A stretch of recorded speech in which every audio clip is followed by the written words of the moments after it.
IPL के इतिहास में हमने अब तक कई सारे ऐसे मैचेस देखे हैं जिनको देखकर हमारे दिल की धड़कनें रुक जाती थी, सांसें थम जाती थी, नजरें हटती नहीं थी टीवी स्क्रीन से और एक जगह बैठे रहते थे। फिर चाहे आपको कहीं पर भी जाना हो, कितना इंपॉर्टेंट काम हो, लेकिन आप टस से मस नहीं होते थे क्योंकि आपकी फेवरेट टीम सामने या तो हार की तरफ जाती है या तो जीत की तरफ। लेकिन दोस्तों, आईपीएल ने सबको एक साथ बांधे रखा है, चाहे वो विदेशी खिलाड़ी हो चाहे वो भारतीय खिलाड़ी हो। कई ऐसे सितारे दिए हैं भारतीय टीम को जो आज सभी के लिए एक नगीने के रूप में हैं, जैसे जसप्रीत बुमराह से लेकर हार्दिक पांड्या। ये सारे नाम आईपीएल से ही जन्मे हैं। लेकिन दोस्तों, कुछ ऐसे भी खिलाड़ी हैं जो पहले से ही काफ़ी नामी गिरामी थे, ऐसे मशहूर चेहरे थे जिनको देखकर हम बचपन से बड़े हुए हैं। उसके बाद जब हमने उनको आमने सामने देखा तो आंखों पर यकीन नहीं हुआ। जी हाँ दोस्तों, हम बात कर रहे हैं royal challenger Bangalore versus Chennai super Kings के कप्तान महेंद्र सिंह धोनी और विराट कोहली की राइवलरीज के बारे में। बात करेंगे दोस्तों आईपीएल राइवलरीज के सबसे बेहतरीन मुकाबलों के बारे में, जहां हम आपको बताएंगे कि आईपीएल 2020 में आरसीबी वर्सेस सीएसके के बीच एक ऐसा घमासान मंच सजा था जहां पर विराट कोहली ने पूरे रन लूटे थे, तो वहीं दूसरी तरफ चेन्नई सुपर किंग्स के खिलाड़ी सिर्फ खड़े खड़े देखते रह गए थे क्योंकि पिछले सीजन उनकी टीम से चिन्ह थाला यानी सुरेश रैना भी दोस्तों मिसिंग थी, जिसकी वजह से दुबई के मैदानों पर हुए ये मुकाबले और भी ज़्यादा रोमांचक हो गए थे चेन्नई सुपर किंग्स के नज़रिए से, क्योंकि वो एक जद्दोजहद लड़ते नजर आए थे। लेकिन इस साल टीम बहुत मजबूत दिख रही है, जहां आईपीएल 2021 का match number 19 royal challenger Bangalore versus Chennai super Kings के बीच खेला जाना है। इस मुकाबले में उम्मीद है कि ये बहुत खतरनाक मुकाबला होगा। लेकिन उससे पहले दोस्तों इतिहास के पन्ने पलटते हैं और ले चलते हैं आपको उस तारीख की ओर जब इनका पहला मुकाबला आईपीएल 2020 में हुआ था। दोस्तों वो था मैच नंबर 25। मैच नंबर 25 था जहां पर बेंगलोर ने एक शानदार जीत दर्ज करी थी चेन्नई सुपर किंग्स के खिलाफ। दोस्तों यहां पर रन चेस करते वक्त विराट कोहली ने रन नहीं मारे थे, बल्कि रनों का पहाड़ खड़ा करने के लिए रन मारे थे। आपको बता दें दोस्तों, इस साल भी दोस्तों टीम से ऐसी कुछ उम्मीद की जाती है और वो उम्मीद पर पूरी तरीके से खरी भी उतर रही है, क्योंकि दोस्तों इस साल बैटिंग लाइनअप से लेकर बॉलिंग लाइनअप दोनों ही बहुत दमखम में दिख रही है। बात करें दोस्तों पिछले साल की हुए पहले मुकाबले की, तो हम बता दें कि दुबई इंटरनेशनल स्टेडियम था जहां बेंगलोर के कप्तान विराट कोहली ने टॉस जीता। दोस्तों हम अक्सर देखते हैं कि जब विराट कोहली टॉस जीतते हैं तो उनको मैच हारने से कोई नहीं रोक पाता, क्योंकि इनकी रणनीति सारी मैदान पर साफ दिखती है टॉस जीतने के बाद कि पहले बल्लेबाजी करेंगे या गेंदबाजी। तो वहाँ पर भी इन्होंने पहले बल्लेबाजी का फैसला किया था और हमने देखा कि देवदत्त पडिक्कल और एरन फिंच ताबड़तोड़ ओपनिंग करने के लिए उतरे थे। लेकिन एरन फिंच दोस्तों पिछले सीजन फ्लॉप रहे थे, जिसकी वजह से इस सीजन इनको फिर से रॉयल चैलेंजर बेंगलोर ने खरीदा नहीं और 9 गेंदों में 2 रन मारा था उस समय चेन्नई सुपर किंग्स के खिलाफ हो रहे इस मुकाबले में, जिसकी वजह से शुरुआती पारी पूरी तरीके से लड़खड़ा गई थी। और इस सीजन तो दोस्तों एरन फिंच को किसी भी टीम ने नहीं खरीदा। लेकिन दूसरे छोर पर देवदत्त पडिक्कल और विराट कोहली अब एक तरीके से अपनी पारी की शुरुआत करने के लिए बिल्कुल तैयार थे। एरन फिंच का विकेट जल्दी गिर गया था, दीपक चहर उस समय पूरे तरीके से हावी थे।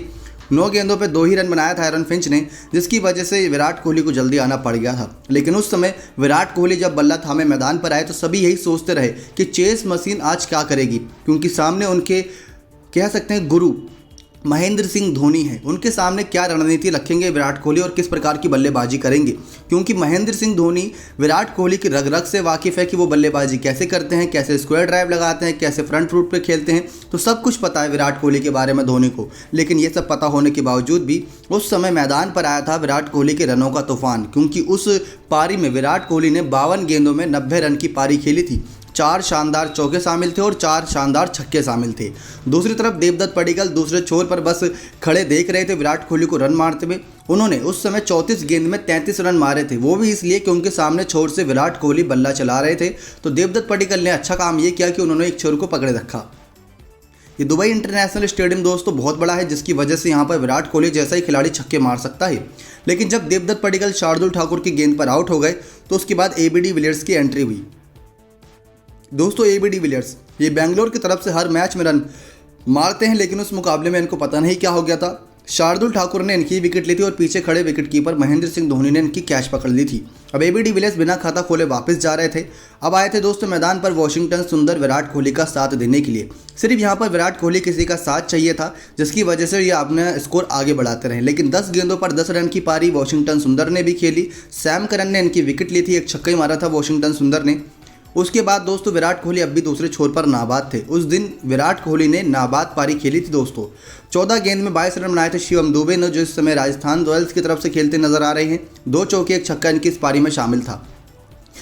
इस जद्दोजहद में टीम ने सिर्फ 20 ओवर में 169 रन बनाए 4 विकेट के नुकसान में, जिसमें 90 रन तो अकेले विराट कोहली के थे। यानी कि 70% करीब अकेले विराट कोहली रन मारते नजर आए थे और बाकी सब खिलाड़ी थोड़े बहुत रन मारते मारते 169 तक ले गए थे। लेकिन अब जवाब में चेन्नई सुपर किंग्स की जब बल्लेबाजी के लिए यहाँ पर आया मौका तो टीम बहुत ज़्यादा लड़खड़ाई दिखी। लेकिन आपको बता दें चेन्नई सुपर किंग्स के समय में उस समय सबसे शानदार गेंदबाजी करी थी शार्दुल ठाकुर ने। 4 ओवर में 40 रन देते हुए 2 विकेट लिए थे। दोस्तों आखिरी के कुछ ओवर में अगर आप गेंद डालते हैं तो आपको ज़्यादा मार पड़ने के चांसेस होते हैं। यही हाल हुआ था शार्दुल ठाकुर का और हमने देखा कि दीपक चहर और सैम करन ने भी एक एक विकेट झटके थे। उसके बाद दोस्तों बारी आई चेन्नई सुपर किंग्स की बल्लेबाजी की। चेन्नई सुपर किंग्स के बल्लेबाज पूरी तरीके से मैच पर हावी नहीं हो सके। सब दोस्तों बहुत कम रन बनाकर वापस चले गए।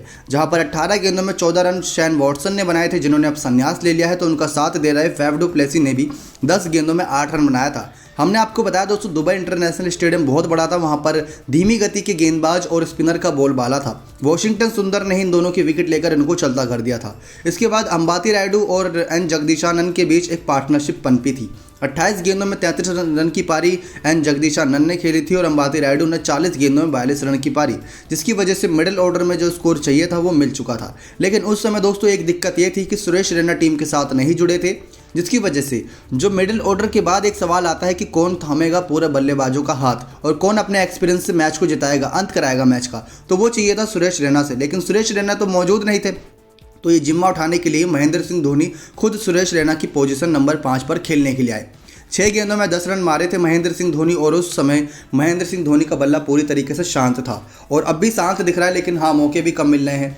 लेकिन यहाँ पर महेंद्र सिंह धोनी के पास पूरा मौका था और हमने देखा कि 6 गेंदों में 10 रन बनाया, एक छक्का आया था इनकी इस पारी में। जब रायडू की विकेट इसरो उड़ाने ने ली और रनआउट करा क्रिस मॉरिस ने जगदीशानंद को, तो सैम करन और रविंद्र जडेजा ही बल्लेबाजी करने के लिए आए थे। लेकिन क्रिस मॉरिस ने लास्ट की 3 wicket Sam Curran, Ravindra Jadeja और ड्वेन ब्रावो की लेकर चलता कर दिया। यहाँ पर दीपक चहर और शार्दुल ठाकुर नाबाद खड़े रह गए, लेकिन वो नाबाद पारी किसी काम नहीं आई क्योंकि पूरी टीम ढेर हो चुकी थी। 132 रन 8 विकेट के नुकसान पर 20 ओवर हो चुके थे समाप्त। वहाँ पर शानदार 37 रनों की जीत हासिल करी थी कोहली ने। तो ये दोस्तों इतिहास था अपने आप में जो दोहरा सकता है इस सीज़न भी, क्योंकि अब कोहली की टीम पूरी फोकस दिख रही है और सभी बल्लेबाज और गेंदबाज पूरे तरीके से हावी दिख रहे हैं हर टीम के खिलाफ।